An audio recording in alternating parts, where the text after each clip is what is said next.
Ni sambula vina kana pewekani o ninda undingita kana ngosi nguna baruta kina bakikeli ena radio Fiji One na ndo mwibiti ne kavini kua nda bakilati una mimeriti kone uda ena anonda beba no satu roto tigani tuku ni bakile del tigana tau uda mina mo rana ndo banu usa bebe lenga tatiko da genger na mango ya sa o koiti kana beba baruta kini nraki baruta kana ndo turanga weekend e kavini nda i mai nda bulangitiko na morama kanda Susana lele noa dua veiran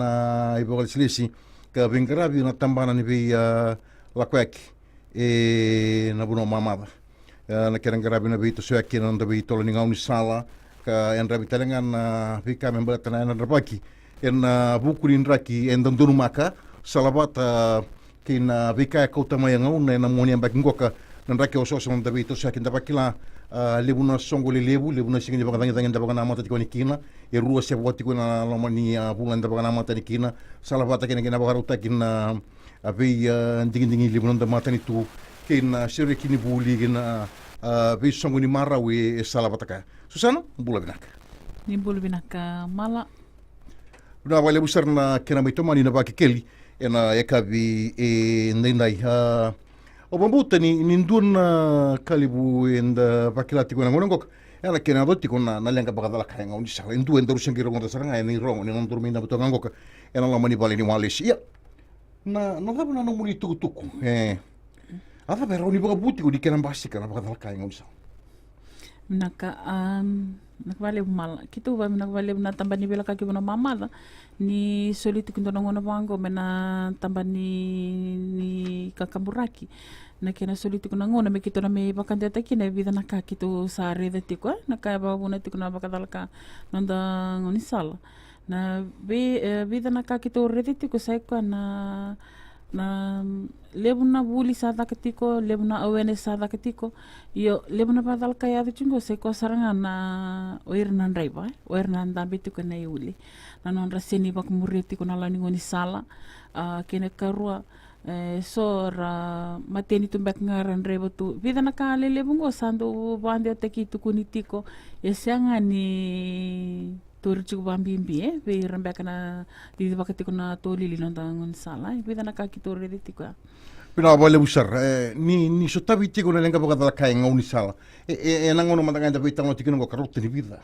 na wili ni wekander same bole ngani tiko bumen na tiko bunyamba kemin chanur ya to bosar tiko men nangono ndor bitang tiko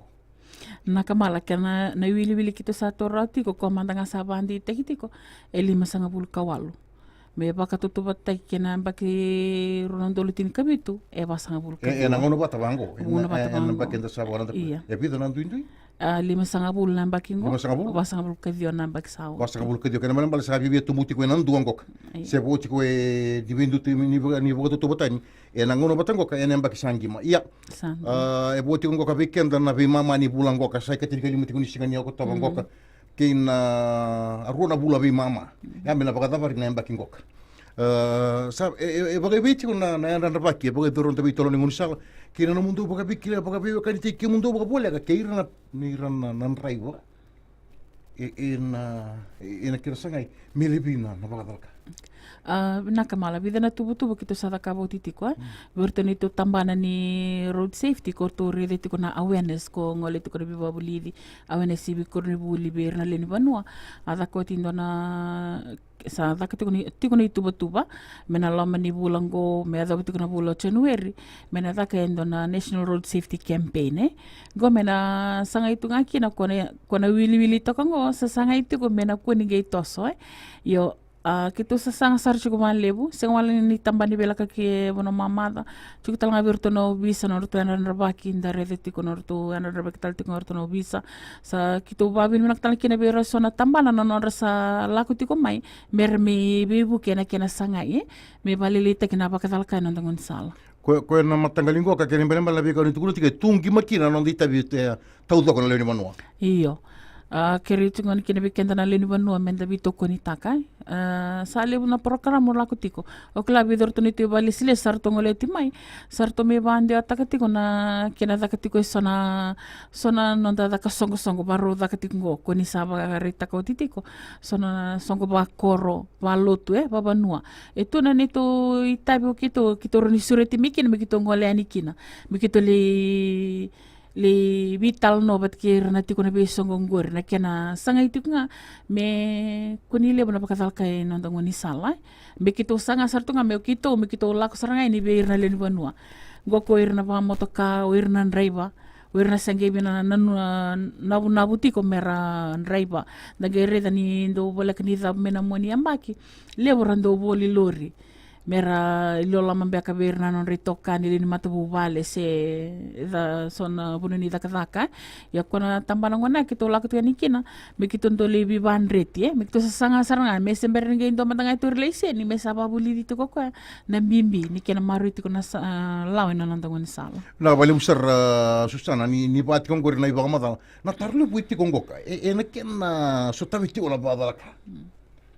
may veiran raiva irana da utong balem batini ngong sala irana pasindia na no mundo ba dindi ke o baga bu baga libu bidi na lang daruninda kaya na kita ndo kaya tuku mali na road safety is everyone's responsibility yo na badal kaya do chingo ndareda senga wala nga verna driver weekend saranga nando banga tak nangon sala me batu kiti kino kenda na pedestrian so ngon sandana no menyo kenda nganda banga tak tu nangon sala ngon nganda be tako sukina pedestrian crossing sandara ngaitu da sinano menyo driver la kutiko mai o kaya so muti kumena na lesen ni di tu mengon sala so ngon mendan do na no matala weekend na banga tak tu nangon sala na tombali tu ngon sala mendan na no mi ira kora driver tu mai na to lile o kila na chuke de weekend ya bakatala kina be na tu kini manu sono panu ya tu kunira talambu sese mengoni sala manu orto mena sasabara ni to tiko na uda o tira talambu sese mena manu lo mengoni sala sono kabaya mala ya to tiko ya na ndo sus manu erna kila to doko na ngona uda bangok embiu mai na lomani mbai erna di tiko mena lomani sala tasiri bal tra kata era ba sara mai ko ya me era tiko to doko kina no ditabi ya endura ka aurida Nko kay ato chinga pagali bueno da bonua mai bonua tani sanga suti kila ena itata koso anda kay manda ni sawa ngara dinanda mundamu era kele bitara bituna motoka e sanga mandangani nduna seko di mena kana rimba na dino ndok sa rogo ndo muni biba na baga tangi sidi e baka sono ngona e kila e bi baka reset ta ki kale muna ngona e baka nda kinda dawa nimbasi ka e baga rita tuna akena sanga ni ron jigo biro sono nreiwa nambula ni wawa ada pa nanu munito to iyo ngor ni bandi ni takamala ni le ngon dange dur tu matanga mesenge biso ngana rokaniti na sa te butang hichu na sidi ando na bulangan ni komeda na tatou chinga bernan driver me do tok weekend na bul ni wawa se mana kambe ka pertani na patience tawawa nga ba malo nang iya may ngami na ngona na laki na lako sanda nagay yani tikando bila bale usar Susana na ndo mandana nonda de ngula galek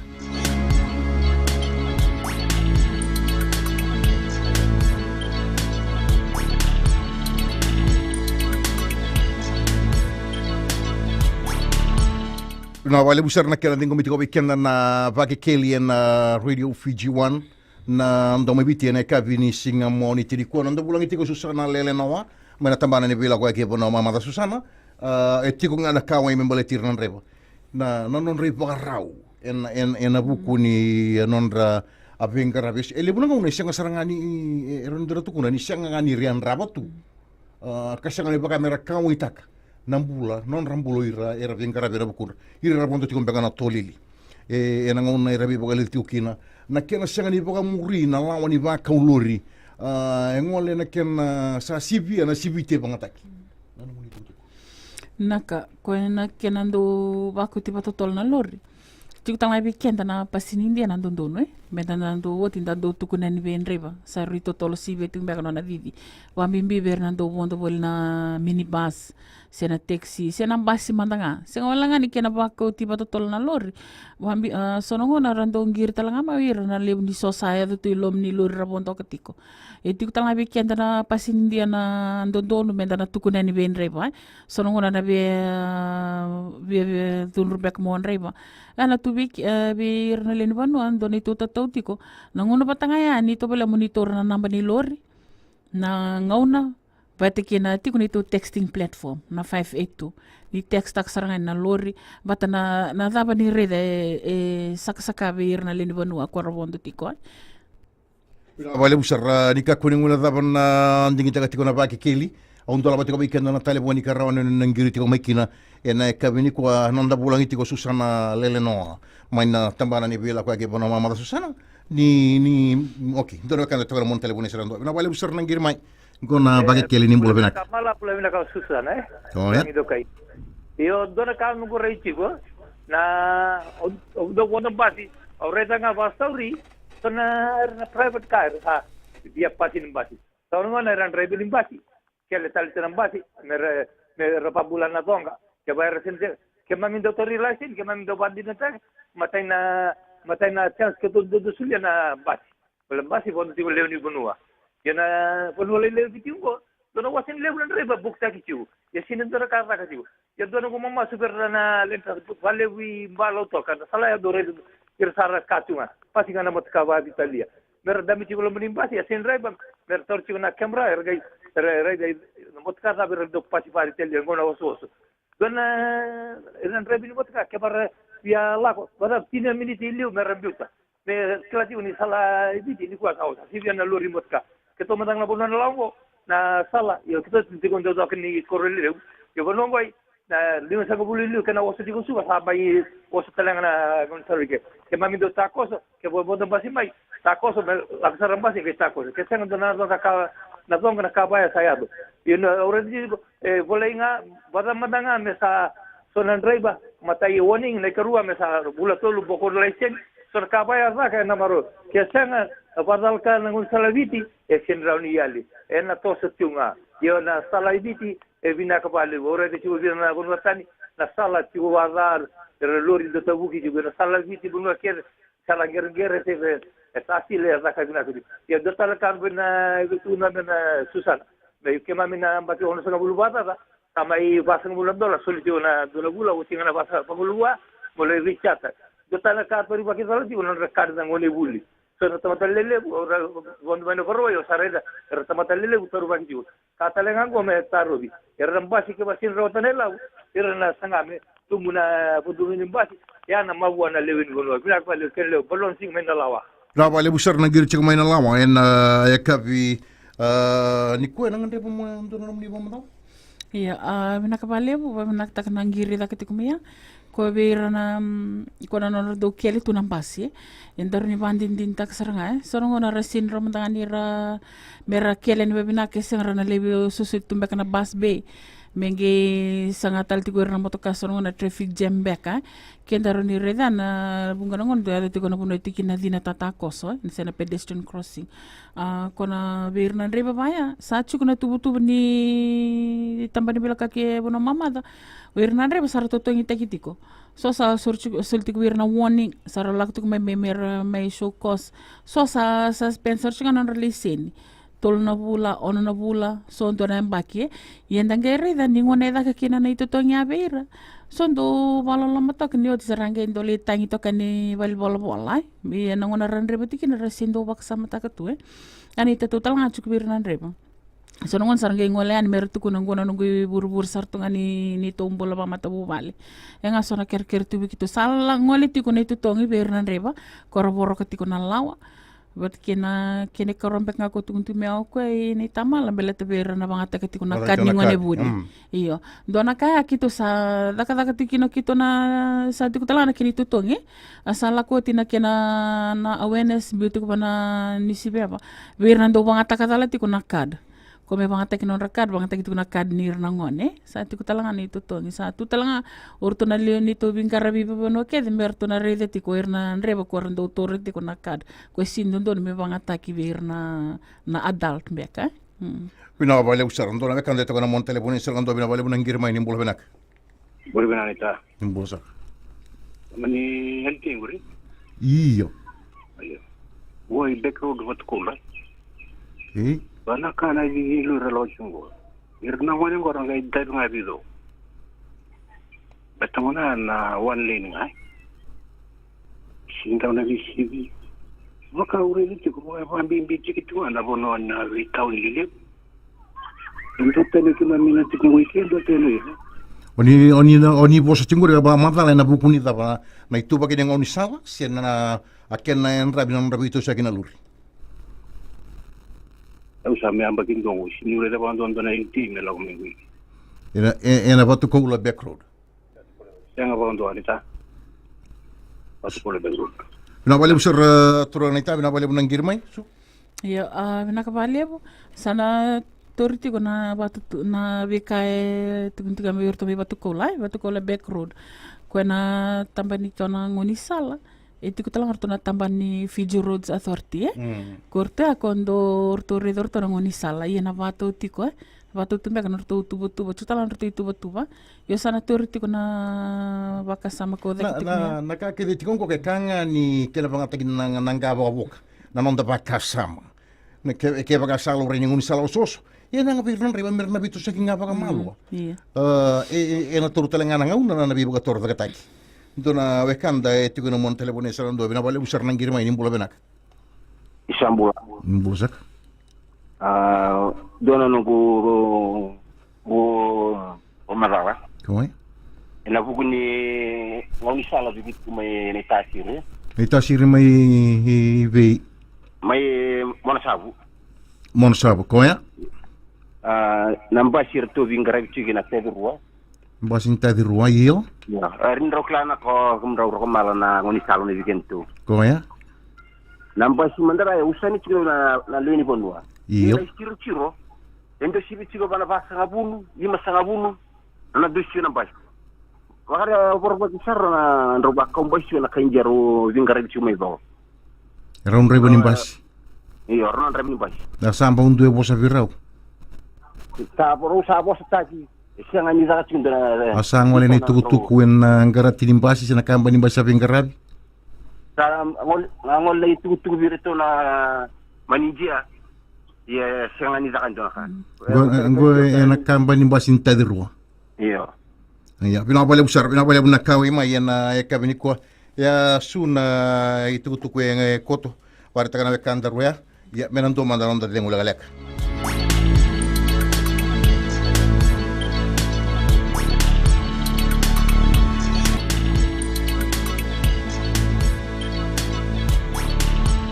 Pina bale usar na kaya dito weekend na bagi keli na yakabi ni singa mo ni ko na Radio Fiji 1 na ndo mo biti Susana ndarlo subatala na wekanda ruang giriti ko moya na abuku ni abitala me balatan na basi karaba i bagale dito ko medo sarai monosabu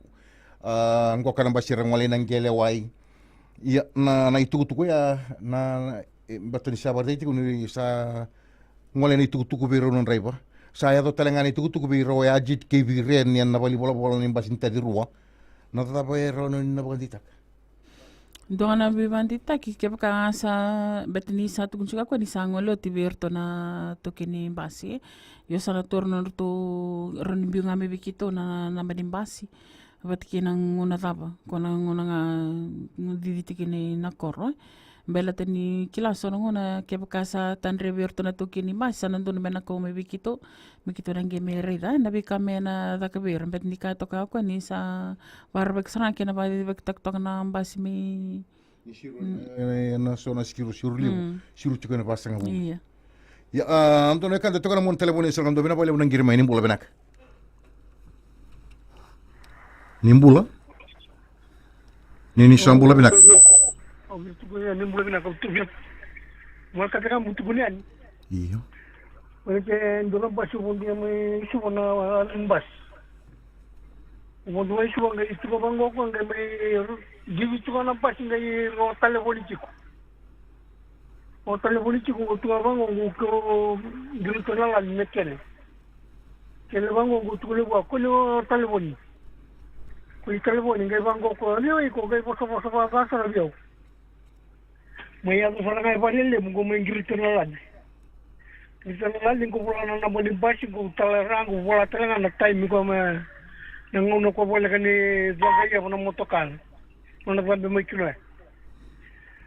Ngo mango sana ngolengo mo mati ko ba elti na boni basi pa tanangaw na talanga. Kay tuwa bango ko ngai poso yo ngo mango yo sana talara. Kay ndo kay chumay mo kay chumay mai ko ngo ndo na matabu pa le chumay elti.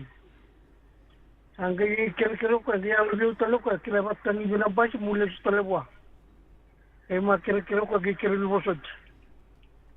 Ko utu buka salah tay ko utu ko tali ura ni mo uri ko mungili di chona talibon. Ngai chona basi. Ko sana na kile. Na vale usar na kaya bagardete kana wekan deruya. Lebu na ngauna ado chico na kangok. Duango na kena ambiuti kono ia fune ndani ngandra namreba. Kena non vangi toro toko no telefoni na ngauna enreba tiko kina. Namu ni toko so. Iyo kona tuku me kona turanga. Andona kabe naksara da kabe ako menona toro toko na basi ngebe ngirita na lali me tuku nene enreba. Iyo kona sana nga me tuku no moko ni vartik talibi ko ni oko ebi wakani betkindo da kana tambani LT. Mono tuku na bando kito matanga na tambani LT sa tutala bikito na nito lawa verna taka na sinro ni ndo meweka na se dava mela kanindo na complain mena le toba katiku mo ka tiku melo ni tambani taka na bingarabe bagadul tiku melo mai ori ni bingarabe ni bubali se kani bebe kani senga ko vaya sa sondo sa kadibi dake so sa bagadi mi sarga mena taka bete bina katichu ko me maru nambula ke baka kinleli tiku tal melo mo ko me ge maru tiku nata asa sen sarga ni ge bibu ke matanga bana ya butu ni ka kitu taka tikino kitu kona kaba yo na kabina kaba ko na kena toriti kona namba me mur ke baka sora kaba ya do tato chunga ni berna lini banua na sinindo na kaba na le ya do bete na ngona ngana ya ni kina na bengir baya sa sultika ningo sa no sultika ningo na men telefon ni tala ni ra text tak me kina se rangir me kina me rambita me sona complain bati kena ko tukun toka ko na ia pise Yung so nakasa da rede sartonga. Yung nakangame na daka ke kasi nga sa tambaki ko nga se text ka ni bana 582 kunito texting platform Vinavale busar, vinavale na bibang dita ki Susana ndono kan dito ko mon telefoni sargando vinavale na kenan dita baki keli. Nimbula binak. Nimbula dita. Nimbula saka nimbula. Ruana taro chingo. Mai. Ngoi nambula ngoi lewa. Nimbula saka nimbula. Jange mena kadungo ko ka lokolo. Sa sulu kimo mena wasanga bungan dola. Jange mena ni kimo le bita bango sa full face tunga. Kaya mula kendo na kangu kiro nge wata ko sa ro ni kiro double na cha. Bati sa full face tu. Ken korua. Romja kan yalal ni bulin rewo bikemdo. Di musanga bulu se ono sanga bulu se vitso bulu ramla kana yalal. Na wale bo mambo na wekanda ru ya erera ye taro chimba ngamoko ena abukuni na yambaki ronne ne bakita bana nangone serochi kinu wendo me bulin reiba dua ya keni karua na kad ke baka era na suma na kinu mata kina kad loka ke baka era ia totoka ke baka warai mendar sona toso na karuni tarro na kanu ngane bomo bono mi kemni kina nangiri tikomai kiro mai tingana bio kaningo kena buguni ana rabaki membra tana kena sanga email vi na lenga bagadala kaya do chingoni sa Susana Unaka kona kad loka peka ukila ya no ranga kuerna pensioners kuerna o senior citizen ukila ni nando ambeka ngana enduanga enaruni banga taka di kondona kad na senra di ndona kad mero banga taka le rua kombek ngana lawa itiko kina kona kina karo kona nreiba kitu kona uirna ona sangabulu ambaki ona sangabulu wana public service vehicle tiarong ko korsando la ko tale chiko mera da katal na medical report me review tikitale batalang kina bira na private vehicle kono don mera laktal na anda mera testale na iliala ni kuera mera bale sini tukumbeka ambeka na taro ngole tikomai No, vina bale busar, vina bale na isang nitaro ndo tala na wakande to kono mon telemoni salando vina bale na ngirma ni mbula benak. Nimbula. Nambasi sama tadiwa retiko mai vijana koro o vat karasa natabea mbaitavo isinga ya do mai lutu ile nambasi ibu na pasindia tu iba ke tunga mai nambasi na do bonde lusu dan bagar tene tekina na ako vat kako Ronin dona no muito tuku Susan. naka kuera nambasi beka gor me kito na kambe kina na overloading sala ko patanga na kako la ko patikir na lini banua ena ronindo mbeka na norto batu torto bana kamba ni basi me orto na bitalangan di bana na lilurai na lilurai kaya karto na be batu tu me orto me na banoi taki orto na turangan ita na ge me lurai na tabe bakabuna tiko ni lako patana kako usa batikir na lini banua ya sa tu patasanga ni sa overloading tiko na sona kaba anda talakina badal kai ngon sala Na bale busar na isang nitaro na bale nang giriti ko may na kabi nday eron do manda no dadle mula galaka.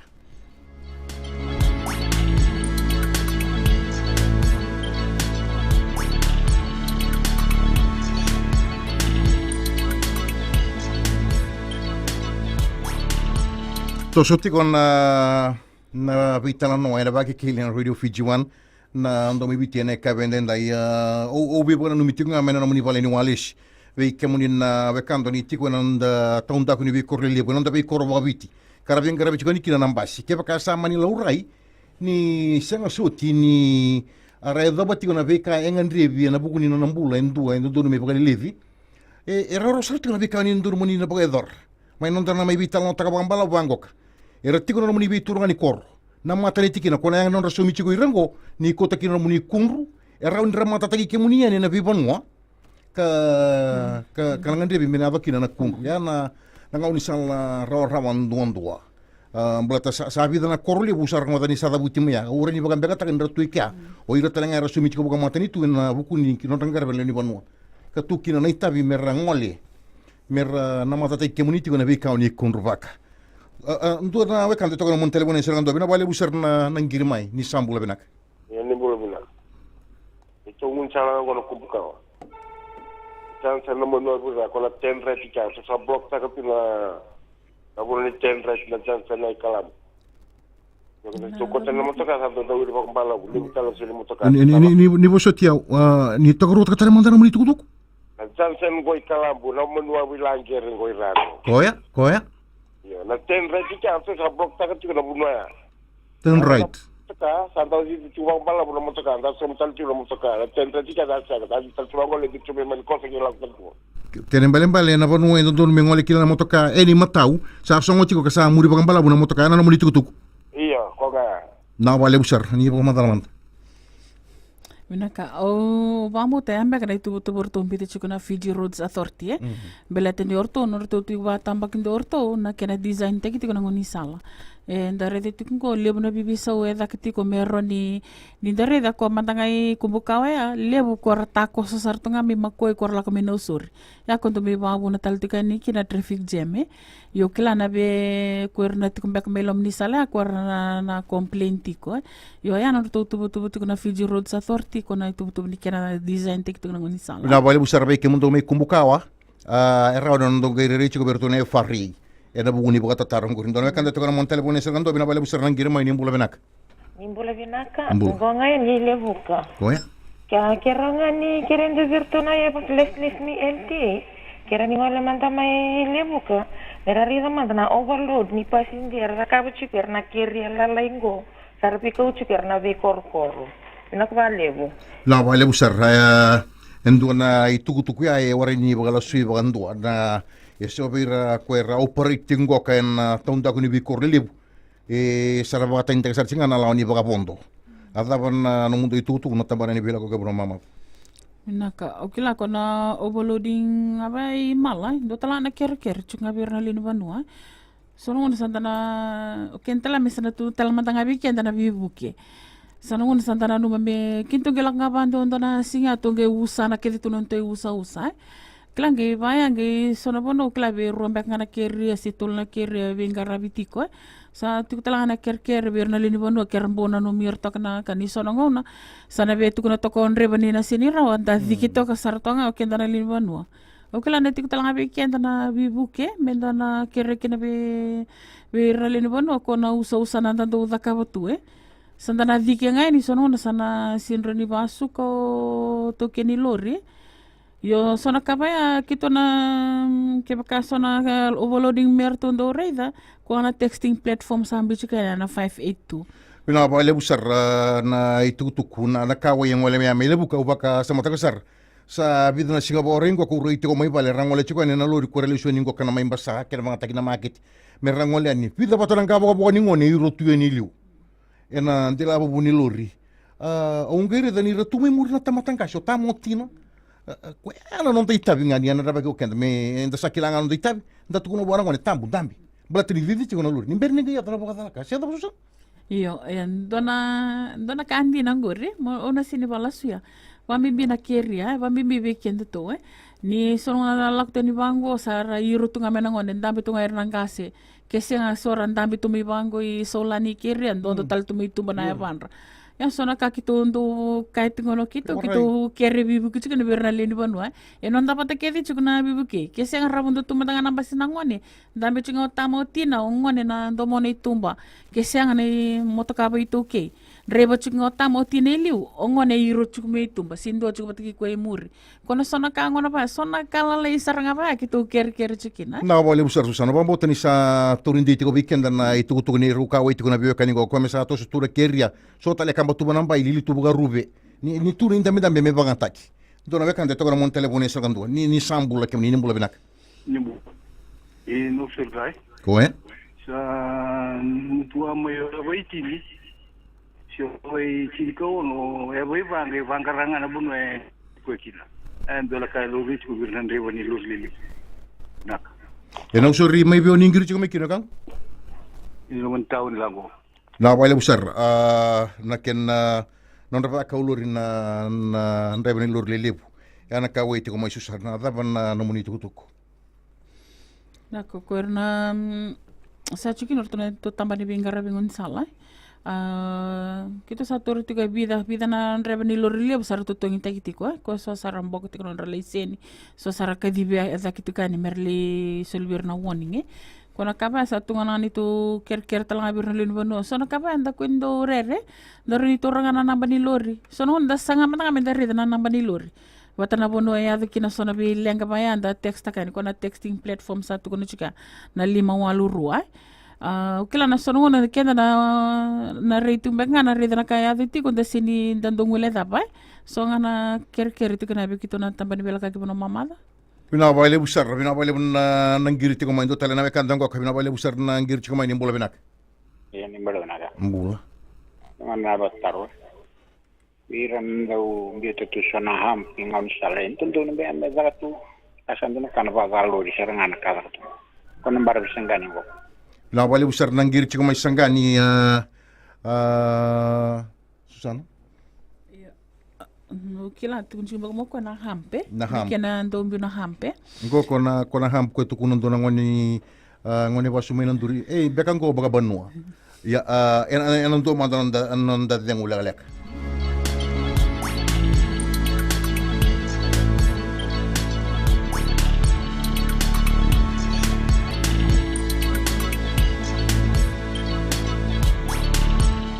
na wale munda sango le batikwan na ingimangima ni wasi non da bakikili ene kabini ko ndar lustale na no tongir na kangu mai na barra ke sangani na itukutuko ya tu na ham kwertu ambiuta ne fare ngo ko na ham ko na ko tukuna chiko ko da buton do ngonya beka go baga banua ko saranga ko da meta ka buto kendo tu bangana kausi ambiu nan dali se da banga sera mai ambiu tu so na tin la na da bana Kila kona hampa ya I mala ya chuku ortona FRA no ortona batulewa e sindona bono na tunga membi wa Italia na hampe so no ngona kenda sandana no matunga ona last option nga chuku membi na ham beta birna lur radi to kitali sala o kila na kuerendo bitu bek nganandali so na kaba sindon me da katiko Beleta na bika kede na hampa ya chuk saranga orto na Fiji Road sa torti no orto tik na batulewa. Daka ndua Susana o na numerawa na buni kena maimbiu na hamp. Sa riri ko takitiko na pagadi dilori e adotiko. Na muni tuku ver na raiva. Kia baka mantanga wari tu na hamp. Da sambasi kani anduni tiko ke wari mantanga ni kore vidana pale sa tiko. Na dava na ibaga rauni sibiti nduni minatori. Naka ukila vi kenda no dorme sa no dorme dan do kila so men dala kan so na settlement mantanga da saro ni ridir na ngone rang gitu boleh non ramati ni bale saranga ya kenda di tike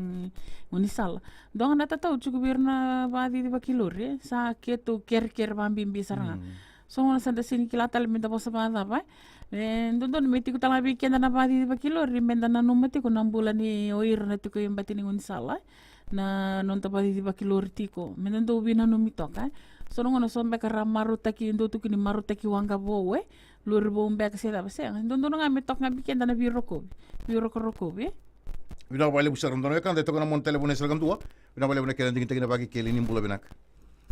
nimbula binaka tuales nimbula binaka tangan ndo bulan dokai nimbula oi lo tokai ya bina bale bune kirme lo tokai sa stava chukolo ke mi stava chukolo na ndo gondo basi lo toka ni sola basi le busara ku lo toka sa waktu bulan ka chukolo sa reba bala chukolo ni di chukolo basi ki mam sa wakila chukolo na bala ni basi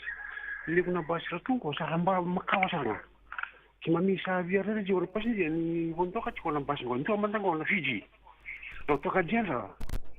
sa makawa ya sa di chunga ava vai sara tu rakama chura tu rakama lenda transport authority ni basi ndondo ni merasa apa kan si merasa ko ni rasi di chungango ko na basi wala auto ka general na Fiji transport kimani sara ika tumanga kimani na pasi ya kimani sara tu ni bontoka ni sara apa pala tuna na bas au kire tuna no da bolong tu kai sira vai sara ka pa chura tu de baleta na ni mami na basi kimani bontoka tu ko mami na lini konua kenai kahua ko irana na matini chungo na non raba ndrai bata chuna lori lebune sa saya viki mami vitongo na viango sa era chukina na ngani songa ya na raba era to sala ka chuna lenti sport authority na buku ni non ndrai bati na matini chuna ndrai raba sa ka chuna len sport authority kini katulunga mamikira na rotuna mborotuna na len transport authority miki mamikira ambal tani sone lenga baya miki mani bongirira totian ay tulunga taru vi kwa na mram gorgi totualis na bale busar bina bale bunangir mai lo tokan kan Susana ya bina ka bale bu osana suletakan nunggu nambai na dio 75 wa walu saiba dio 75 wa walu saiba na kangu ya na namba ni anonda pulangi kona bika bartik me beleta na luto ka general ko nambasi ravinga ravitiko nambasi makao iya beleta di monotukun sarbandondo no ir nambasi ra do namba kilo non ra loritikina na sati korto ne tutiko ngoni sala orto na enforcement korto chuk me lutoka genda ndo redika sa na sono na sa tu sarto ngabera tukin basi nandina ni okela sombe kana ngona sarana nombe kerni sa lewung bakana pasindia seda bitu mesor na basi makawa ko vaya nunggu ker sarangani pambimbi biar to me lautoka ora nimbi umbe na nama nimbasi ko diditu ka nangona patana bono ai diditu kina me sarang girtek me bandon dulu bike mundo isu iyo girtek me bandon me kito mero ni kito tare ni to bilite ki korto tuk me lautoka merto na le reda na bono na kamba nimbasi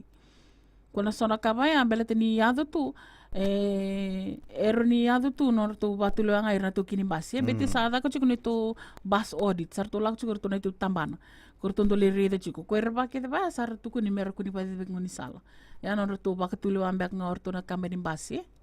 na bali bune katuluni taro katulungani taro ko erna mateni tiko ko kuerna di tuku klasa avivu ki sartu vale portona tampane obisa sa ti ko non to na lori quando vamo do kiloma ko mera testa kina na level ni alcohol chuku veira begitu na tampane bela ka ngoni sala ni ngona sa ya kina na beta sa ni ke bakardo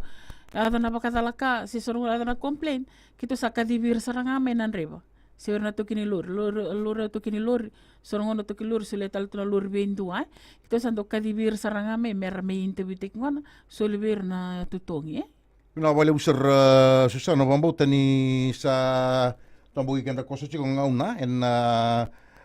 e ka vendenda ini nimber ni mai daba tingana nda vitala no bernange me bakurita le nando nga una kan ngai lo kudi malwa endu magana no muni tutu warara mai daba chiko nando kwasi ngongo Puna kandongan ita tau tinggo bir na tokini lori katala kina bir na driver se bir na numati ko meran driver dongan itu tau tinggo na kena ngan rebi tunga me ba muri ba bina kanala ningon di sala ko sarangan na itu tau bimbi ba muri nga bina kanala ningon di sala kanga medaka na kame kunidaka